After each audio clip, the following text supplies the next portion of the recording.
Copeuch Inversiones, el sitio donde todos pueden invertir, y Universidad Central, 40 años formando personas, presentan Al Pan Pan.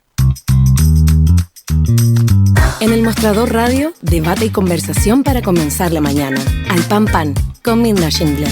Entrevistas políticas con los actores de hoy. El Mostrador, información con la independencia que nos caracteriza. ¿Qué tal? ¿Cómo están ustedes? Muy buenos días. Miércoles 28 de junio, ya está terminando el mes, y queremos entrar en un tema que ha estado como en segundo lugar, obviamente, producto de los acontecimientos tanto respecto de las inundaciones, del clima, pero también respecto de lo que ha pasado en temas políticos. Y tiene que ver con la creación de una comisión asesora contra la desinformación que se ha creado al alero del Ministerio de Ciencias y que pretende asesorar a la Secretaría General de Gobierno en temas que tienen que ver con las fake news o la desinformación y su impacto en la calidad de la democracia. Esto ha generado un tremendo debate, ya se ha pronunciado la Sociedad Interamericana de Prensa, vamos a estar con esos detalles, pero quiero pasar a saludar entonces a nuestro siguiente entrevistado. Él es Eduardo Arriagada, académico de la Facultad de Comunicaciones de la Universidad Católica. Eduardo, un gusto de tenerte esta mañana con nosotros. Un gusto, Minda. Qué bueno verte de vuelta directamente, aunque sea te veo en pantalla solamente. Por supuesto, ya estaremos tomándonos un cafecito si se puede. Muchas gracias. Oye, Eduardo, lo primero es preguntarte, por supuesto, en el grueso, tu primera impresión respecto de este organismo. A ver, yo soy muy escéptico de los proyectos gubernamentales en estos temas, en todo lo que tiene que ver con la prensa. Para mí, la ley más chica posible, la que tenemos es muy eficiente, ha controlado las cosas graves de verdad, que son las calumnias, las injurias. Es una ley, como todas estas leyes, que apuntan a los medios de comunicación fundamentalmente, que son los megáfonos. Y eso hace que pasan piola los culpables de esto, los que mienten. Normalmente en estas leyes es muy difícil llegar de verdad al mentiroso.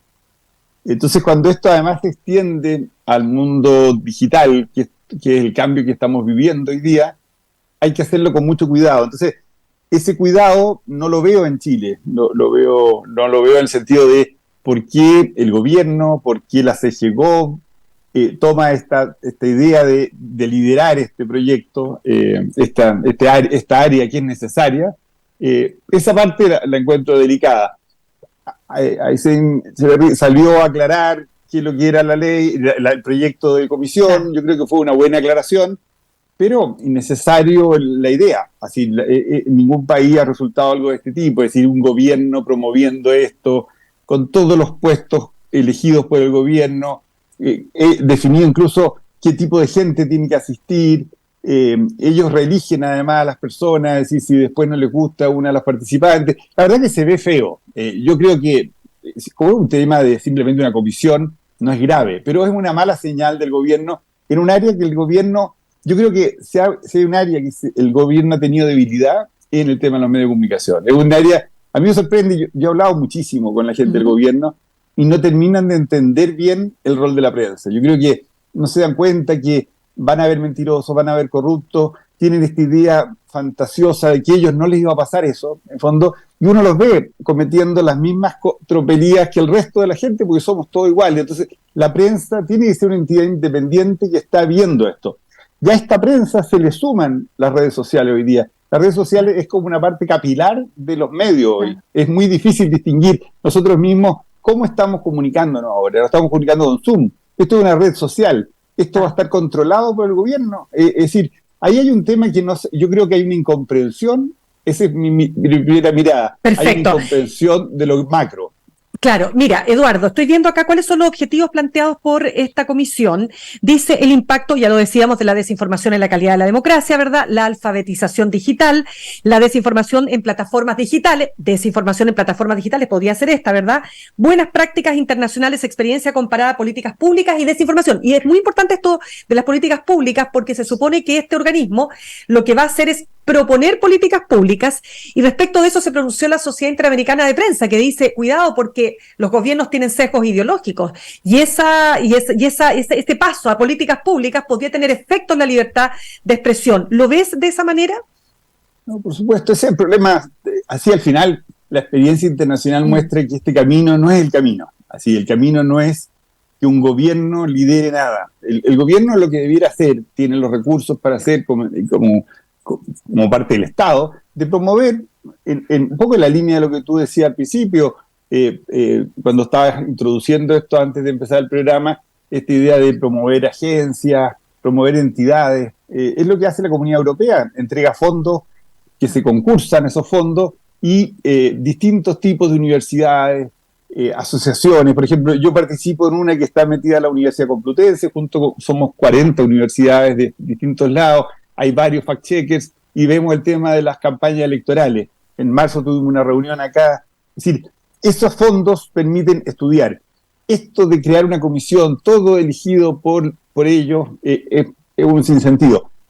El problema es lo que hay atrás. En el fondo, hay atrás un gobierno que se ha quejado mucho de y tienen la idea de que el problema que ha tenido en las elecciones, que no le ha ido bien, porque en otras le ha ido muy bien en el mismo periodo de tiempo, cuando no le ha ido bien ha sido porque ha habido desinformación, y no lo ven al revés. En el fondo, es decir, antes se ganó 80-20 la idea del plebiscito, y eso fue un pueblo informado, y cuando pierden del otro lado es un pueblo desinformado. Yo creo que ahí hay un error. La gente tiene opinión, y no tenemos que tocar ni una pluma de la libertad de expresión. Y ahí está, la libertad de prensa está al lado de la libertad de expresión. Entonces, en estos temas yo creo que el gobierno debe haber sido mucho más pulcro, más delicado, y no lo fue, lo que es una pena. Yo estoy de acuerdo con la Sociedad Interamericana de la Prensa, que esto es un camino muy malo. Es decir, el que hoy día está a cargo de la sociedad es un profesional de New York Times. Es decir, no estamos hablando de un grupo de gente, de medios chiquititos, son más de 1.000 medios de comunicación. Y cuando sacan una declaración, el gobierno debiera tomar nota. Lamentablemente llegó tarde, esto debió haberse discutido. Muy raro que saliera por un decreto. Además, la ley de prensa es un derecho fundamental en la Constitución actual, la cuestionada Constitución, pero lo más seguro que va a seguir siendo, espero, un derecho fundamental en la futura Constitución. Y cuando los derechos fundamentales solo se tocan con leyes, es decir, te exigen a los gobiernos que pasen por el Parlamento.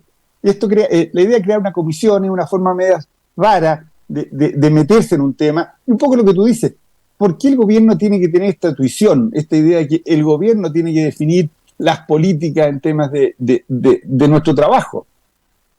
Claro, a ver, pero entonces veamos cómo es la experiencia comparada. O sea, vamos a entrar en el fenómeno de las fake news también, que es lo que supone, ¿no es cierto?, inspira la creación de esta comisión. Pero me gustaría preguntarte, por ejemplo, ¿qué pasa en países como el Reino Unido? Porque yo tengo entendido que en el Reino Unido el concepto es que los medios son esencialmente públicos. ¿En qué sentido? En que aun cuando sean privados o que pertenezcan a organismos privados o grupos, ¿no?, determinados, el concepto de la labor que realiza el medio es considerado público y por lo tanto tienen que asumir esa responsabilidad. Lo que no significa que estén regulados obviamente por un organismo del gobierno, están regulados por agencias independientes. No sé si tú tienes ahí algún tipo de mirada respecto de lo que pasa en otros países, cómo se resuelven los problemas propios de nuestra era, como por ejemplo la fake news. Yo no me atrevería a meterme con el análisis comparado legal, porque la verdad que nunca lo he abordado. Sí, uno conversa con colegas de otros países, como tú dices, en Inglaterra, y la situación es completamente distinta. Esto es un pecado mortal, así, un gobierno. Fíjense que en Inglaterra incluso el concepto es de que por un lado está el gobierno y el Estado tiene una fortaleza, porque incluso en los ministerios, en cada ministerio hay un equipo de gente que permanece inmóvil cuando cambia el gobierno, y incluso hay como una especie de ministro de salud, por ejemplo, permanente, y un ministro de salud político que es el que se agrega cuando cambia el gobierno, pero hay una persona de carrera que está trabajando. Este es como sí, es la solidez del Estado, es un Estado mucho más sólido. Acá se trató de buscar un sistema de contratación de personas en forma más regular, más seria, independiente de los partidos políticos. La verdad que no ha funcionado nada de eso. Este país, el gobierno tiene un poco, entre comillas, tomado el Estado, salvo un par de entidades que nos dan un orgullo tremendo, como el Banco Central, que logran una distancia respecto al gobierno de turno y tienen como procedimiento. En otros países el gobierno no se mete en estos temas. Es decir, esa es la clave de toda esta cuestión, es que no debieran estar asomándose. Entonces, ¿qué es lo que ha dicho Aysén? Y tiene razón. Dice ella, a ver, aquí no vamos a hablar de las noticias, no vamos a hablar de los medios, no vamos a hablar de la prensa. Por eso entró por decreto. Pero, ¿qué es noticia? ¿Qué es medios? Hoy en día, yo creo que ahí está la primera confusión, y abordando un poco el tema de fondo que a la gente le preocupa, las mentiras. ¿Por qué vemos tantas fake news? En el fondo, y entonces uno dice, a ver, ¿cómo no nos vamos a preocupar de las fake news? Por supuesto que hay que preocuparse de las fake news, pero las fake news no es una novedad. El nombre es nuevo, pero las mentiras han estado siempre en la sociedad. Yo creo que eso es lo que tenemos que tener presente los que nos metemos a esto esporádicamente. Siempre ha habido mentirosos. Y si uno ve quiénes son los mentirosos, en el mundo de la política son los activistas, son los políticos. No, es muy raro que un periodista invente una mentira. Un periodista a veces le cuelan una mentira, lo convencen de algo, le dan un dato erróneo, le dan una primicia en off, y el periodista lo cree válido, verosímil, y lo publica. Y eso es un desastre, no, porque el sistema funciona en que el momento que ese señor lo da a conocer, hay otros medios de comunicación, y esa es la idea pública. Como estamos todos mostrando esto, nuestras cartas abiertamente, aparece otro medio que contrasta eso y se aclaran las cosas. Hay un autor que sabe mucho de Internet, Douglas Rushkoff, que escribió un libro sobre los sesgos de Internet y muestra una serie de sesgos que son delicados. Por ejemplo, está el sesgo de la simplificación de las cosas, la polarización. Pero hay un sesgo que es positivo, y es el sesgo de la verdad. Rushkoff dice que Internet es una máquina en favor de la verdad. ¿Y esto por qué? Porque al final todo se está mostrando, todo aparece. Es decir, lo que tenemos que hacer es permitir que aparezcan incluso las mentiras y que se muestren los puntos de vista extremos. Hay que tenerle mucho cuidado a todas estas cosas que se parecen a lo políticamente correcto, a estar tratando de prohibir que se digan ciertas opiniones. Las opiniones, incluso las idiotas, tienen que permitirse. Hay límites. Todo esto tiene que ver con el discurso de odio, hay límites como la injuria, la calumnia, hay excesos como temas de pederastía, cuestiones. Hay cosas que uno tiene que poder cortar, pero no tiene nada que ver con la opinión política. Y lamentablemente este gobierno tiene en mente esas cosas, porque cuando uno le pregunta ejemplos, aparecen cosas como lo que está apareciendo ahora. Es decir, ayer, por ejemplo, tuvimos este problema de que se habló de que un medio de comunicación abordó mal la noticia de la fundación que está liderada por una autoridad del Estado y consideró como una vergüenza que un gobernador, entiendo, presida una fundación que recibe dinero del gobierno, cuando en realidad son fundaciones públicas que tienen como por sistema que esa persona esté en el cargo. Eso es un dato que un periodista entendió mal y lo publicó mal. ¿Cuánto se demoró a aclarar? Muy poco. Lo mismo pasó el otro día con este chico del Sename. Es decir, el sistema funciona así, funciona con periodistas que van trabajando con lo mejor enemigo, lo bueno, y hoy día a esos periodistas se suma gente de la calle, porque hasta ahora yo te diría que ¿cuál es la gran diferencia que tenemos entre antes de Internet y después de Internet, o mejor dicho, de los móviles, donde estamos hablando ahora? La gran diferencia es que ahora, antes la gente tenía libertad para elegir qué leer, qué ver, qué oír, pero siempre eran las élites las que ponían los contenidos. Y esta élite éramos nosotros, los periodistas, y por eso se nos ve como parte del problema, porque los medios han sido parte de la élite. Ahora, lo nuevo es que cualquiera puede tener una voz. Y eso es lo valioso. Entonces, cuando estamos aumentando la cantidad de poder que le damos a la gente, desde un mundo donde antes ni siquiera sabían leer, hasta un mundo donde ya tienen voz, tenemos que tener mucho cuidado en las comisiones que hacemos para controlar este nuevo espacio, y tenemos que alejarnos de los políticos, que en el Parlamento y en el gobierno son los que históricamente, y esto no tiene nada que ver con los sesgos son de izquierda o derecha, todos exageran, usan medias verdades. Para eso estamos las personas, los testigos. Y ahí me gustaría preguntarte, Eduardo, a ver, si pensamos en que efectivamente, claro, las mentiras por supuesto que siempre han existido, con la diferencia que hoy día se expanden de manera mucho más rápida y se expanden de manera más, digamos, a mucha más población, por el acceso que tenemos, por cierto, a las informaciones, ¿no? Gracias a la era Internet. Pero entonces, ¿qué hacemos frente a eso? Por ejemplo, ¿quién debiera estar a cargo? Porque no todos los medios lo hacen, del fact-checking, ¿no es cierto? De poder efectivamente hacer este polígrafo. A ver, tal persona dijo tal cosa, veamos si efectivamente es así. Porque ese ejercicio, que es súper importante en una democracia, se hace poco en nuestro país. Por eso te pregunto, ¿debiera haber una agencia independiente, autónoma del gobierno de turno, que tuviera, por ejemplo, esa labor? A ver, yo creo que no me convencen mucho las agencias. Yo creo mucho en el trabajo individual de los medios y de las periodistas y de la gente. A ver, ¿cómo te lo plantearía? El tema del fact-checking es un tema que lo llevo muy fuerte. Nosotros cumplimos 15 años ahora, este año, con fact-checking. Empezamos a enseñar fact-checking hace mucho tiempo, 10 años, perdón. Todos los años, todos los semestres hemos hecho cursos de fact-checking desde que vino White a Chile. White él venía de PolitiFact, nos hizo un curso y empezamos 3 meses después de que estuvo él acá, cubrimos una cuenta presidencial y hemos trabajado esto todos los años en la universidad, todos los semestres. Muchísimos profesores que hay haciendo fact-checking hoy día en el país se han formado ahí. Nació el polígrafo, lo primero que publicó el Mercurio sobre el fact-checking lo hicimos nosotros y después, muy pocos meses después, ya tenían instalado el polígrafo.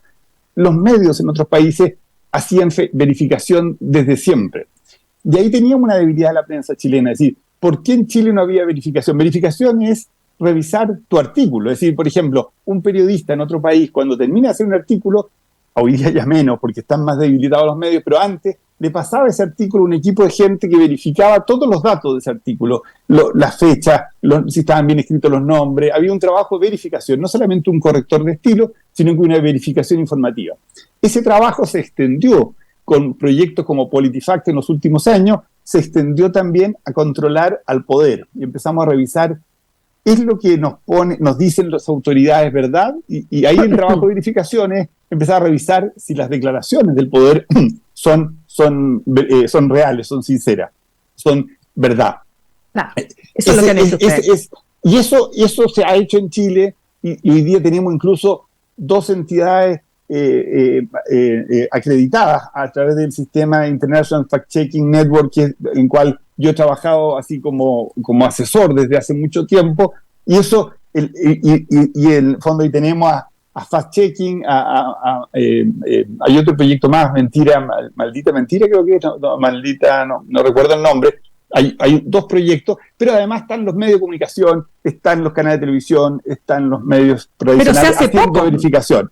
Pero igual se hace poco, Eduardo, y lo que ustedes hacen no llega necesariamente a los medios. No, por supuesto, estoy totalmente de acuerdo, pero sí, es un drama. Es decir, ¿por qué no hay más chilenos acreditados? Porque se exige una periodicidad diaria, semanal de publicaciones, y ninguno de estos proyectos tiene esa periodicidad, salvo estos 2 que te nombraba, es decir, fact-checking, que de hecho el líder de fact-checking, Fabián, está haciendo el doctorado en la Facultad de Comunicación y está estudiando justamente cómo mejorar esto. Estoy totalmente de acuerdo que esto es una debilidad, pero ¿por qué se hace poco? Porque es caro hacerlo, es súper caro hacerlo, es un tema de recursos. Entonces, yo lo que me tomo es que yo creo que necesitamos poner recursos.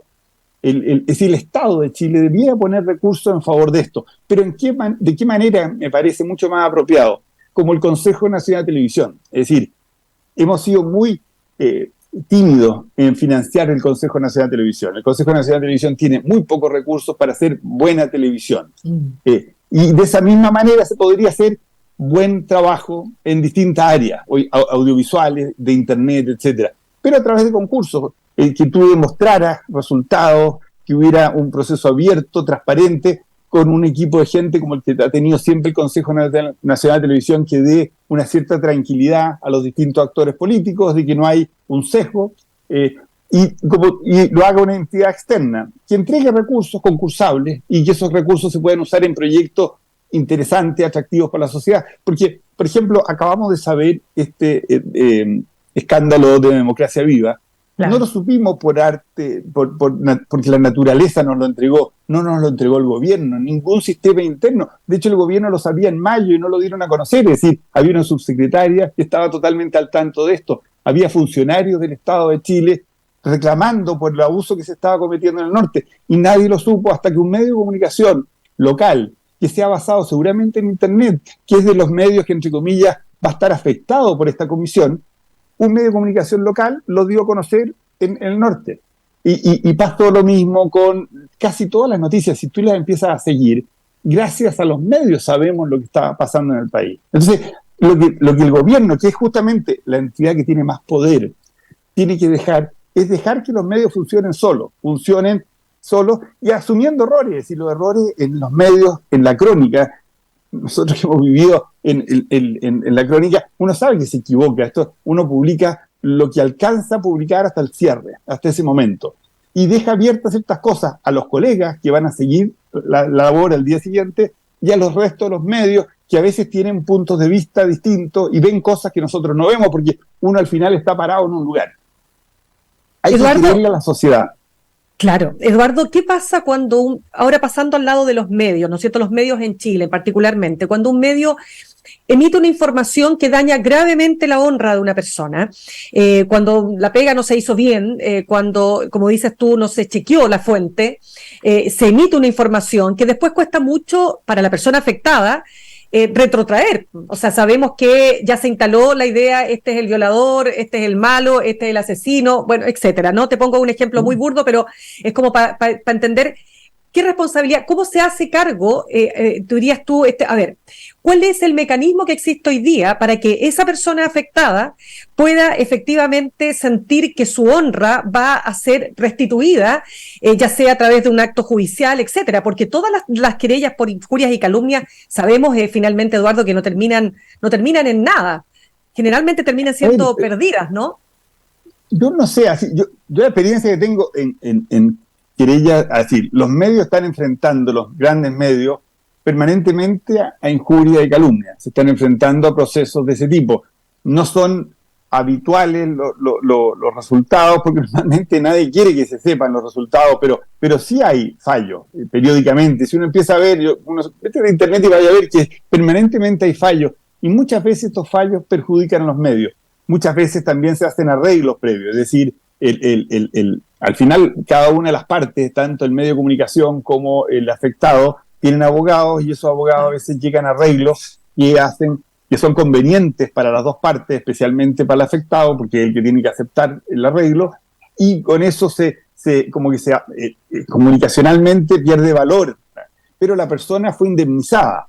Evidentemente, es la capacidad que tenemos como sociedad de enfrentar que cualquier mentira sea judicializada es muy compleja. Yo creo que nosotros tenemos que tener una buena ley de prensa. ¿Y la tenemos o no? ¿Y la tenemos? Sí, yo creo que tenemos un sistema judicial tensionadísimo, apretadísimo, con una fiscalía con muy pocos recursos.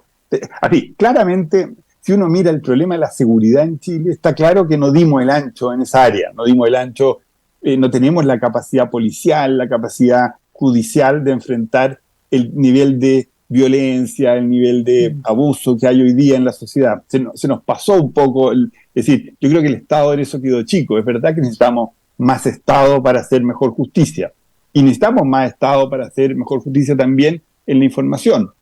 Pero yo creo que el camino debe ser profundizar esa ley. Yo creo que es una ley que funciona bien, quizás hay que mejorar esa ley y hay que considerar también con más inteligencia cómo se amplía esa ley al mundo del Internet, en el fondo, porque lógicamente ahí mismo tiene que estar. Por ejemplo, si nosotros dos ahora cometiéramos una injuria, no somos prensa en este momento, es decir, estamos haciendo un video, esto se está transmitiendo a través de Internet, no es, en el fondo, está la marca El Mostrador, y estoy seguro que el medio es responsable y sería perseguido. Pero si no estuviera la marca El Mostrador, también sería igualmente perseguible. Yo creo que la ley funciona para lo importante.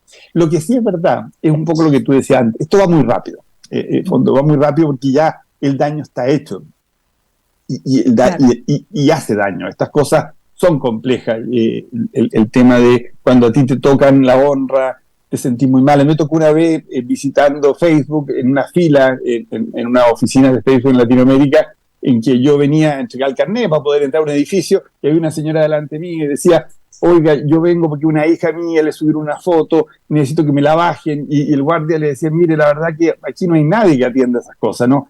Porque en el fondo, para Facebook tremendo, no somos clientes, ¿no? El cliente es otro, nosotros somos un producto que compartimos nuestra privacidad a cambio de pasarlo bien, entretenernos, comunicarnos, estar mejor comunicados con la gente que nos importa.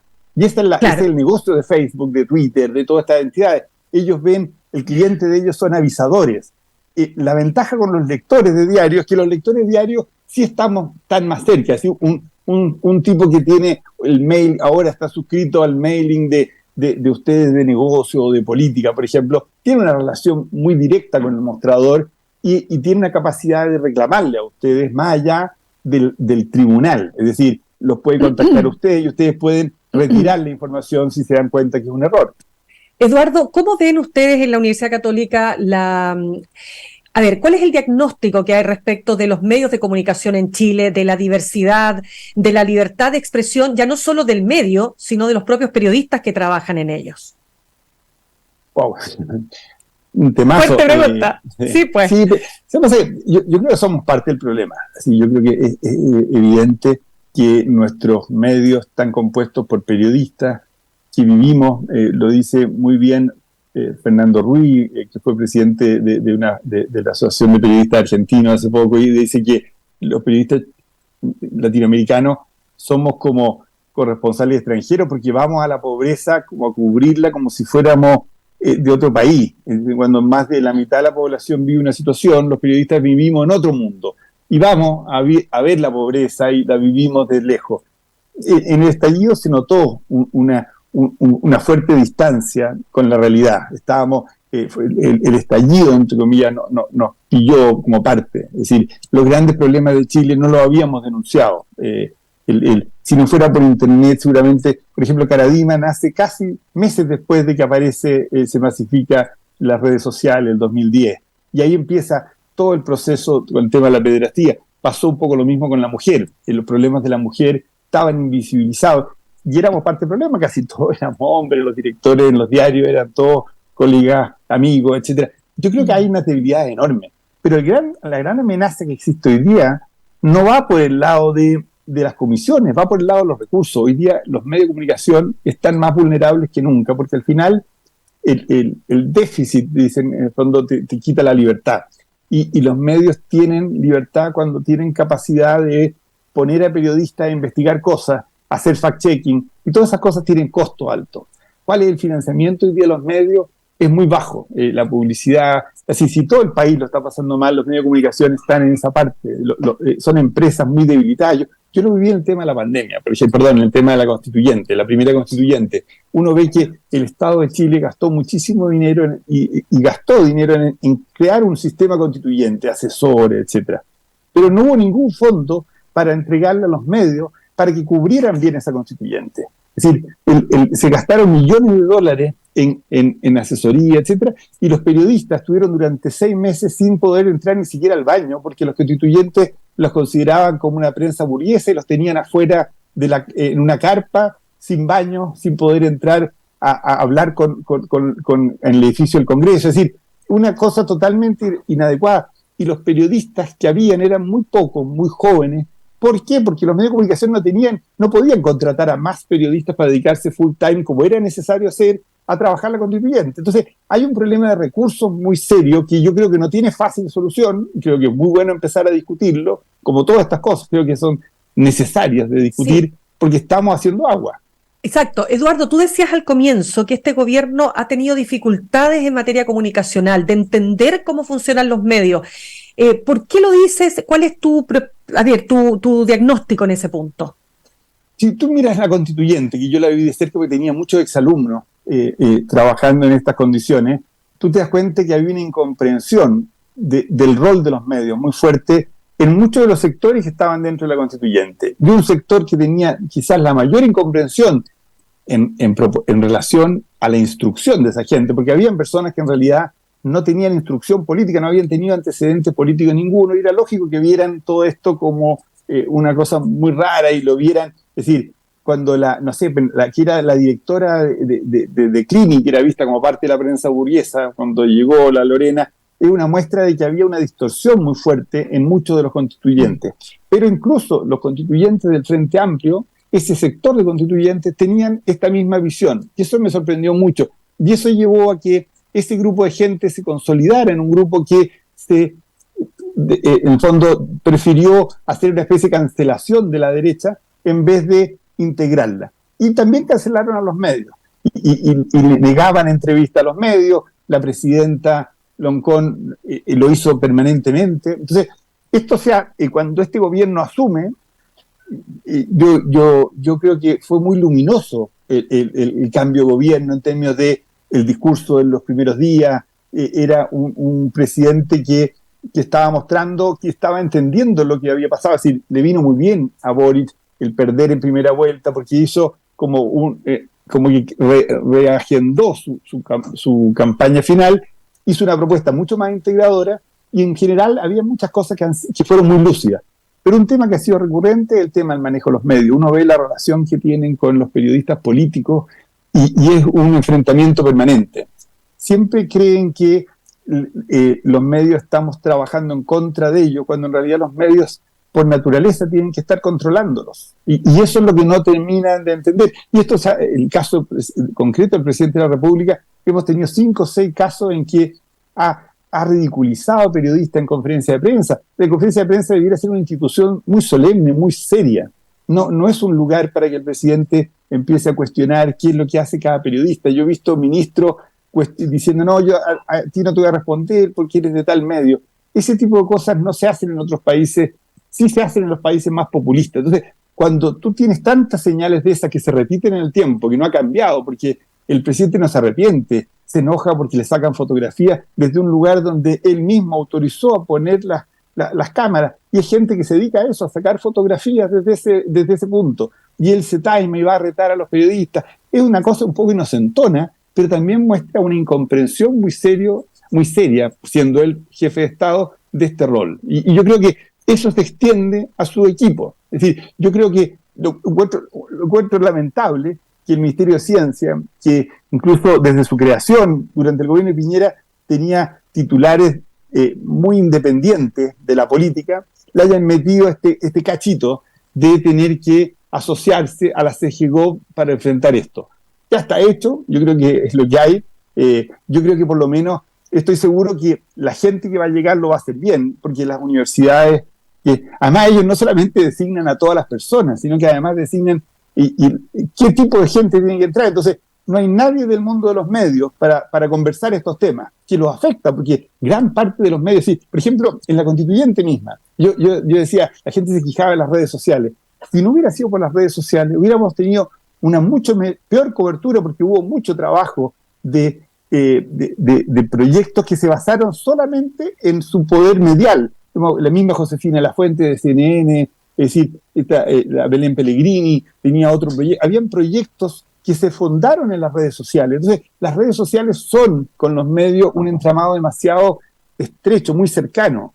Entonces, cuando uno dice, no, yo solamente, esto es como una operación, yo voy a atacar solamente esta parte del cuerpo, es que afecta al resto del cuerpo. Entonces, yo espero que se nombren personas inteligentes en la comisión dure lo menos posible, dé algunas señales y el trabajo se haga muy lejos del gobierno. Es decir, porque yo creo que ya esto ya está hecho, pero creo que ha sido muy mala idea, y espero que no sea el comienzo de peores ideas que, en fondo, que vienen en la línea de lo que era la candidatura de Boric de primera vuelta, cuando incluso hablaba de una especie de... Se habló de un consejo en medio, que eso ya es la esencia de lo populista, en fondo.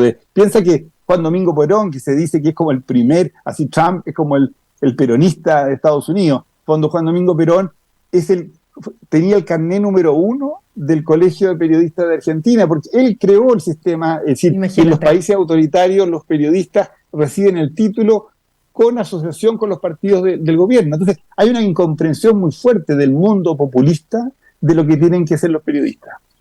Ya, pues Eduardo, se nos acaba el tiempo, te quiero dar las gracias por haber estado con nosotros. Tremendo tema, no lo agotamos, por supuesto, acá, para seguir conversando y para ver, como dices tú, cómo va a prosperar o cómo va a delinearse, ¿no?, esta comisión para digamos, observar o atacar, o como quiera llamarse, la desinformación. Te doy las gracias, entonces, que estés súper bien. Nos vemos.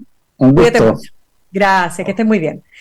Saludamos hasta ahora a nuestros auspiciadores. Copeuch Inversiones te ayuda a cumplir tus metas desde 1.500 pesos y con una comisión que se acomoda a tu bolsillo. 100% digital, fácil de usar, te acompaña y con el completo control de tus fondos. Copeuch.cl, el sitio donde todos pueden invertir. Universidad Central, 40 años formando personas. Ven a vivir la experiencia USEN para los que buscan avanzar. Posgrados USEN, acreditada y adscrita a gratuidad. Conoce más en posgradosusen.cl. Sigue la teleserie política relacionada con el Democracia Viva. Anoche la PDI allanó el departamento, la casa de la diputada Catalina Pérez por todo lo que tiene que ver con la situación de su expareja Daniel Andrade. Vamos a estar al regreso conversando con Cristian Valdivieso. Él es director y fundador de Criteria. Ya regresamos. En instantes, una nueva entrevista en Al Pan Pan con Mirna Schindler por El Mostrador Radio.